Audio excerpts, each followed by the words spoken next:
नाम है और यह एक व्यक्ति है ए बी। अब ये जो बी है वो इसके दादा फ्रीडम फाइटर थे और मेरे दादा केवल फार्मर थे। एक जमाना था जब इनको फ्रीडम फाइटर का दर्जा मिला। उस जमाने में हमारे दादाजी भी रहे होंगे, इनसे भी कहा गया होगा कि भाई चलिए चलते हैं, देश के हित कुछ करते हैं। इन्होंने कहा होगा क्या जरूरत है यार, अपना काम ऐसे ही चल जाएगा, वजह होगा, देश तो सबके लिए होगा ना, क्योंकि मेरे लिए तो हो नहीं रहा है। अब ये चले गए और कुछ किया नहीं इन्होंने, सम्मिलित भर हो गए थे और रिजल्ट क्या निकला, ये फ्रीडम फाइटर कहलाए। इनके पोतों को, बेटों को आरक्षण मिल गया।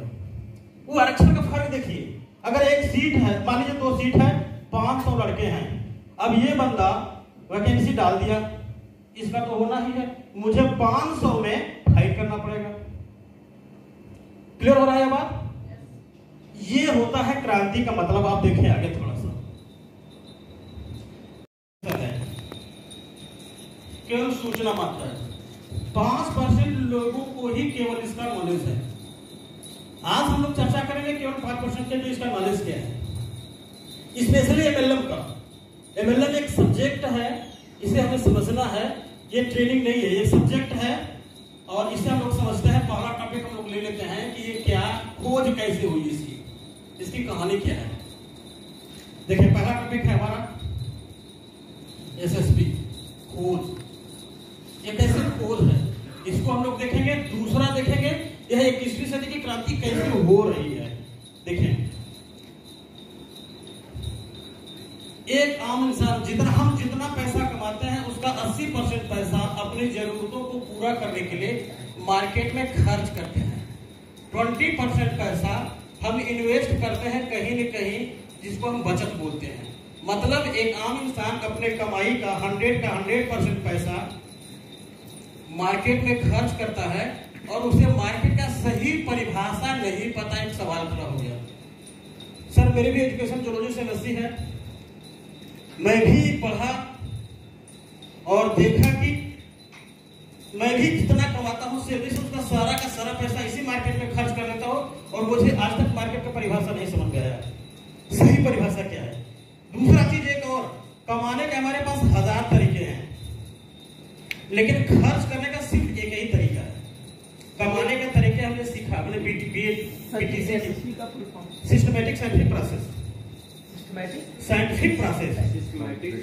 प्रोसेस।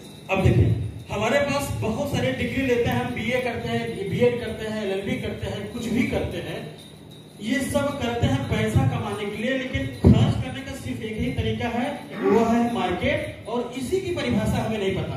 दूसरी चीज, इसी मार्केट में करने जाते हैं मार्केटिंग।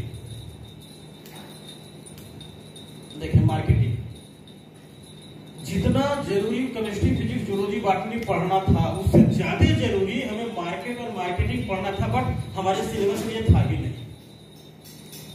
सोचिए कितनी बड़ी बात थी, जहां एक आम इंसान अपने कमाई का पूरा पैसा खर्च करता है, जिस मार्केट में करता है, जिस तरीके से करता है, उसी की पढ़ाई उसे नहीं पता। ये बड़ा विषय था। अब हम दोनों इसको सीखते हैं थोड़ा सा। देखिए हम ये सीखते हैं ये मार्केट क्या है, मार्केटिंग क्या है। अब हम चले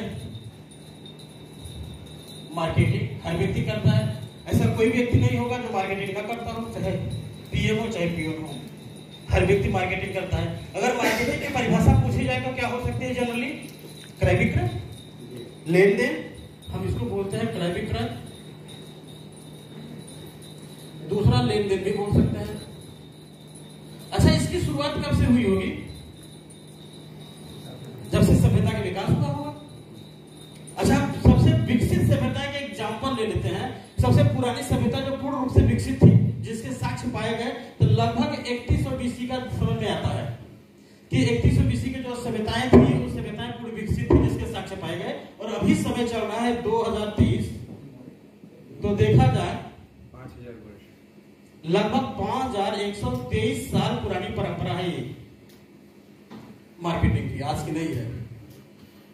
इसी परंपरा को, अब क्लियर है, इसी परंपरा को किसी एक व्यक्ति ने कहा गलत है। माना जा सकता है क्या जो परंपरा पिछले 5000 साल चली आ रही गलत हो सकती है? No sir. हर व्यक्ति बोलेगा कि जो पिछले 5000 साल से परंपरा चली आ रही है वो गलत नहीं हो सकती। लेकिन मेरा एक सवाल, जिस परंपरा को यानी मार्केटिंग को हम सही सही जानते ही नहीं, तो इसके गलत सही का फैसला कैसे करेंगे? एक सवाल तो खड़ा हुआ ना। जिस चीज को हम सही सही जानते ही नहीं, उसे गलत सही कैसे ठहरा सकते हैं? एक व्यक्ति था जो 1940 में इसको गलत कहा। एक व्यक्ति था जिसने 1940 में इसको गलत कह दिया। तो आम आदमी कैसे समझे कि गलत है? तो हमें मार्केटिंग को समझने के लिए हमें पुनः उतरना पड़ेगा मार्केट में। देखिए ये मार्केट है। अब मार्केट को समझने के लिए हमें मार्केट का विश्लेषण करना पड़ेगा, एनालिसिस करना पड़ेगा। इसका मतलब इसे छोटे छोटे टुकड़ों में बांटना पड़ेगा।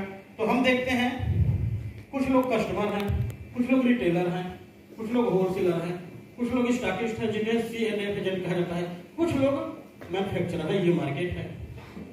इसे थोड़ा सा ऊपर कर देंगे तो आसान हो जाएगा। देखिए ये चल रहा है हमारा SSP, सिस्टमैटिक सेक्टिव प्रोसेस, पहला टॉपिक था। ये मार्केट में कुछ लोग कस्टमर हैं, कुछ लोग रिटेलर हैं, कुछ लोग होलसेलर हैं, कुछ लोग स्टॉकिस्ट हैं, कुछ लोग मैन्युफैक्चरर हैं। कोई भी मैन्युफैक्चरर अगर कोई चीज 40 रुपए बनाता है तो कस्टमर तक आते आते 100 प्लस का हो जाता है। क्यों? क्योंकि बिचौलिया अगर पैसे लगा के बैठे हैं तो पैसे कमाने के लिए बैठे हैं, और एक खर्च इसमें और मिल जाता है जो एडवर्टाइज, ये 60% दोनों मिला के ऐड होते हैं। यहाँ ये 40, 60, 100 का सामान हमें मिलता है। जनरली यही मार्केट है जिस मार्केट में हम लोग जी रहे हैं। इसी मार्केट को 1940 में J.1 एंडल, रिचर्ड डेवास 2 लोग थे जिन लोगों ने कहा मेरे हिसाब से गलत है। तो गलत है कैसे है इसको उन्होंने साबित किया। और यही मार्केटिंग लगभग कब से चला आ रहा होगा? 5000 साल से। अब यही बहुत महत्वपूर्ण बात है, जो पिछले 5000 साल से जो व्यापार चलाया आ रहा था वो यह नहीं था। एक बहुत बड़ी अच्छी बात यह है हमारे लिए कि 5000 साल पहले यह मार्केट चेंज हुआ था, आज फिर इतने समय बाद चेंज हो रहा है। और हम लोग इतने लकी हैं कि हम लोग के जमाने में ही सारी चेंज हो रहा है। सबसे बड़ी बात, अगर 200 साल पहले चेंज हो गया होता तो हम लोग होते ही ना, 100 साल बाद भी होता तो भी हम लोग ना होते, तो ये अवसर हम लोगों को मिल ही ना पाता। बहुत बड़ी बात है। उसने कहा कि पहले क्या मार्केट था उसको देख लेते हैं कि यही मार्केट जो आज चल रहा है पहले क्या था। पहले का जो मार्केट था सर समझें, उसका नाम था वस्तु विनिमय प्रणाली। इसमें वस्तु विनिमय प्रणाली, बार्टर सिस्टम, उसमें क्या होता था बहुत ध्यान से समझना है इसे। सर ये जितना आसान दिखता है ना उतना आसान है नहीं। हमें बहुत समय लगा इसको समझने में। इसी चीज को देखें, वस्तु विनिमय प्रणाली में होता क्या था कि 4 लोग होते। देखिए यहां क्या था, 40 रुपए का सामान कस्टमर को 100 में मिलता है। पहले क्या होता था कि यह व्यक्ति अगर कोई भी व्यक्ति सामान अगर इनको 40 रुपए का देता है, एग्जाम्पल लिया जा रहा है, उसमें सामान ही रहा होगा, पैसे तो रहे नहीं होंगे। अगर वो 40 रुपए का वैल्यू का सामान अगर इसको देता तो इससे 40 रुपए वैल्यू का सामान ले लेता था। मतलब सामान के बदले सामान की लेन देन शुरू थी। हर व्यक्ति, किसी के पास कपड़े होते तो जूते वाले के पास जाता, चावल बदलता है। लेकिन ये बहुत बड़ी बात ध्यान से समझिएगा कि उस व्यक्ति से कोई लेन देन नहीं होता था जिसके पास कुछ भी नहीं होता था। उसके पास क्यों जाएगा कोई? उसके पास कुछ होता नहीं था। अब इसी समय कुछ बुद्धिमान टाइप के लोग थे, जैसे साइंटिस्ट टाइप के लोग होते ना, व्यापार जगत में 1-2 लोग थे। उन लोगों ने दिमाग लगाया कि यार इसको चेंज कर देते हैं, ये ठीक नहीं है। और उसने कहा क्या कि यार क्यों उसने इसका दोष निकाला, पहले इसकी डीमेरिट निकाला। कहा यार इस वाले सिस्टम में क्या करना होता है कि हर सामान के लिए हर जगह जाना पड़ता है। 4 सामान लेना होगा मुझे 4 जगह जाना पड़ेगा, 10 सामान के लिए 10 जगह जाना पड़ेगा। क्यों? आप 4-10 जगह चारों सामान आपको एक ही जगह मिलेगा, लेकिन 100 का मिलेगा। क्यों? क्योंकि 60 रुपया हमें अरेंज करने के चाहिए। तो एक तरीका यह था, एक तरीका यह निकल के आ गया। अब इसके दोनों का, इसकी मेरिट डिमेरिट देख लेते हैं, इसका मेरिट डिमेरिट देख लेते हैं। इसमें क्या था कि हर व्यक्ति व्यापारी था, हर व्यक्ति के लेन देन का लाभ हर व्यक्ति के पास हो रहा था। तो इसका दोष क्या था कि 4 सामान के लिए 4 जगह जाना पड़ता है, लेकिन इसका गुण क्या था कि चारों के पास लाभांश जाता। इसमें क्या हुआ, इसमें इसका दोष क्या, गुण क्या हुआ कि चारों सामान एक ही जगह मिल जाएगा, लेकिन इसका दोष क्या है कि व्यापार आपके हाथ से निकल के इस व्यक्ति के पास है।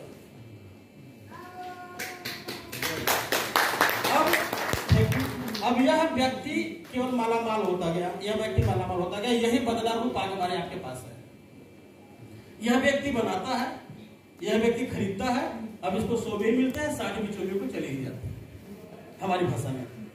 अब इसी की डीमेरिट आप देखिए, हमारे हिसाब से व्यापार यह होना चाहिए, यह नहीं होना चाहिए। यही जेवन एंडल के हिसाब से था कि यही परंपरा सही थी, यह परंपरा गलत हो गई। पहले परंपरा यह थी, फिर ऐसे हुई, फिर अब इसको चेंज करने की जरूरत है। तो इसने इसकी डीमेरिट कैसे निकाला, देखें थोड़ा सा, देखें इसकी डीमेरिट। ट्रेडिशनल मार्केट जिसको बोलते हैं, जिसको हम लोग बोलते हैं, ये क्या होता था कि ये पहली डीमेरिट निकाला कि अगर एक रिटेलर होगा इसके साथ कम से कम 100 कस्टमर तो होंगे ही होंगे। समझने के लिए एग्जांपल ले लिया जाए, एक दुकानदार के साथ एक ग्राहक तो होगा नहीं, एक दुकानदार एक ग्राहक, एक दुकानदार एक ग्राहक, ऐसा तो होता नहीं। एक दुकानदार होगा तो उसके साथ 100, 200, 400 ग्राहक तो होंगे ही होंगे। और यह बात 1940 की है, आज की तो है नहीं।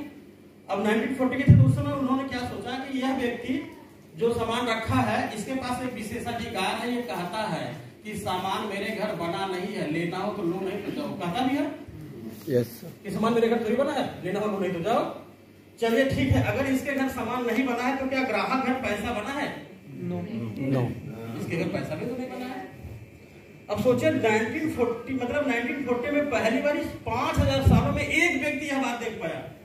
यह बात तो उतनी ही सच है जितना सर आइजैक न्यूटन की।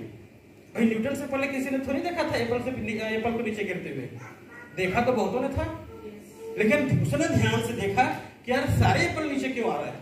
जस्ट लाइक पहली बार उसने ये देखा, ठीक है अगर दुकानदार घर सामान नहीं बनता तो ग्राहक घर पैसा भी नहीं बनता।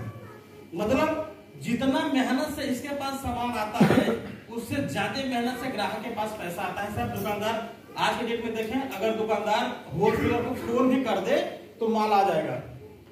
क्या हमारे फरवरी की सैलरी मिल जाएगी क्या? नहीं मिलेगी। हम ऐसे साथ बोलेंगे सर काम तो कर ही रहे हैं ना, भाग के कहा जा रहा है, नौकरी है, अगले महीने की सैलरी मुझे दे दीजिए, मैं काम करके निकाल दूंगा। तो क्या ऐसा संभव है?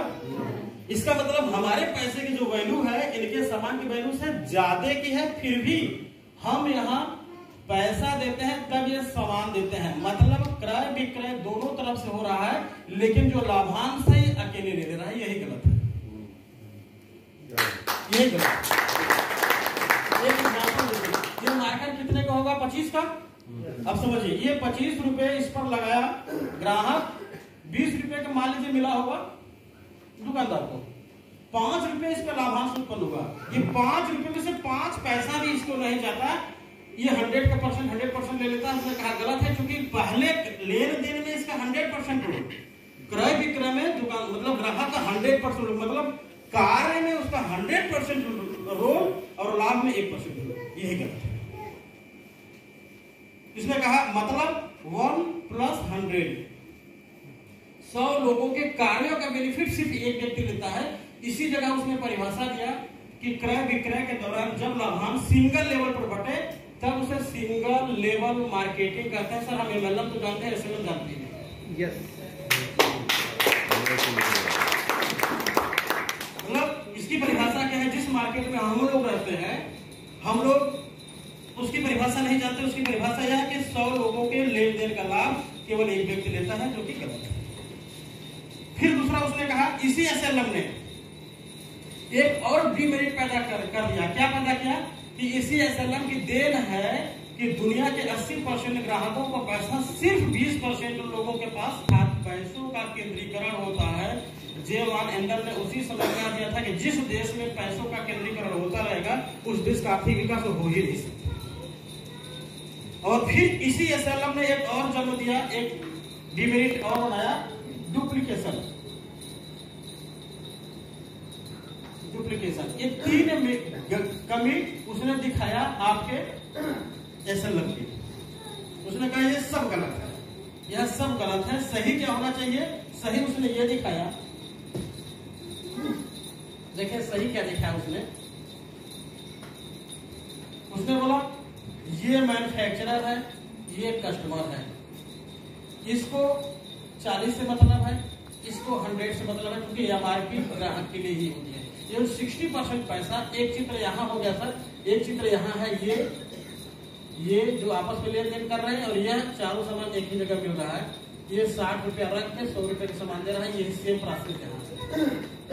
उसने कहा ये पैसा उठाया जाए और सीधे फिर से पुनः कस्टमर के पास पहुंचा दिया जाए, तो एक खोज हो जाएगी। उस खोज का नाम उसने कहा प्रत्यक्ष बिक्री, जिसको अंग्रेजी में कहते हैं डायरेक्ट सेलिंग। इस तरह से इसने खोज कर दी डायरेक्ट सेलिंग, एक नया वर्ड आ गया पूरी दुनिया में। इन 5000 सालों में पहली बार प्रत्यक्ष बिक्री 1940 में है। और उसने कहा कि इससे होगा क्या कि अब एक रिटेलर होगा, 100 कस्टमर होंगे, क्रय विक्रय दोनों तरफ होगा, लाभांश भी दोनों तरफ जाएगा। मतलब 1 + 100 = 101। अब 100 लोगों के काम का बेनिफिट 101 लोगों की जाएगा। इसका मतलब क्रय विक्रय के दौरान जब लाभांश मल्टी लेवल पर बटे, तब उसको मल्टी लेवल